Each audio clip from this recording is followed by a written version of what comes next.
Zomilo sa to podľa mňa celkom rýchlo, aj keď ja už som nejakú takú dlhšiu dobu možno cítil nejakú iniciatívu alebo sa šepkalo, že práve Baník by mohol mať o mňa záujem, čo samozrejme mňa hneď zaujímalo, alebo ma to hneď zaujalo na prvú, lebo samozrejme Baník nie si myslím, ale viem, že v Čechách je pojem a najväčšie lákadlo možno pre mňa bolo, že naozaj na tie domáce zápasy aj na tie vonkajšie, že jednoducho keď hráme aj niekde vonku, tak sa cítime ako doma a na tie domáce zápasy naozaj nechodia diváci, ale sú to fanúšikovia, takže mňa to určite hneď zaujalo a myslím si, že nebolo treba dlho rozmýšľať nad tým, čo bude ďalej.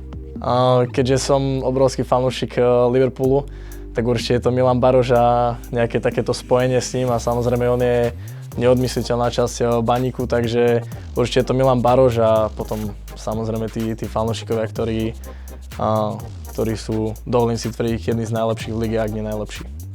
Áno, preberal som to, pretože mám tu najlepšieho kamaráta, môžem povedať, že skoro až brata, ktorý momentálne je v Českej lige. A samozrejme som sa o ňom bavil, ako vyzerá tá liga v porovnaní s tou slovenskou. A určite to je o level vyššie, ak nie o dva a mňa to zaujíma, pretože určite mám rád výzvu. A ja si myslím, že väčšia výzva ako prísť do Baníku a skúsiť si Českú ligu na takom štadióne a s takými ľuďmi je určite veľká výzva a mňa to zaujalo hneď. Tak ja si myslím, že to môže byť hocikde na čiare, keďže som skôr taký bojovný typ hráča a samozrejme rýchlostný typ hráča.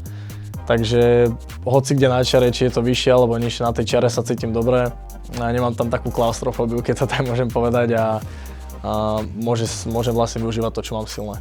Idem skôr krok po kroku, takže určite sa teším, už sa nemôžem dočkať, ako budem v kabíne, ako sa porozprávam s chalanmi.